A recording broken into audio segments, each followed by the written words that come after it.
Audio Jungle.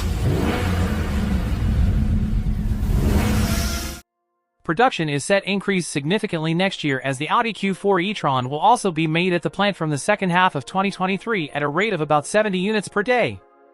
The Q4 e-tron is currently made exclusively at the Volkswagen Group plant in Zwickau, Germany. Audi says the Brussels facility is a model for sustainability and implementing the future of production at the company, the so-called 360 factory. The site has been recognized as the world's first certified carbon-neutral high-volume production plant in the premium segment since production of the Audi e-tron began in 2018.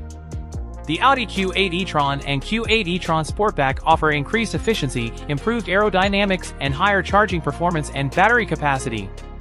This results in an increased WLTP range of up to 582 kilometers, 361 miles, in the SUV and up to 600 kilometers, 373 miles, in the Sportback, when equipped with the larger 115 kWh battery pack. A 92 kWh pack is standard. Both Audi Q8 e-tron batteries feature cells from Samsung SDI, whereas the original e-tron was powered by battery cells from LG. EPA range ratings haven't been announced yet, but they will probably top 300 miles with the big battery. The Audi Q8 e-tron, in both SUV and Sportback versions, is expected to reach US dealerships in mid-2023. Don't forget to subscribe, like and leave me a comment to tell me how you found the car.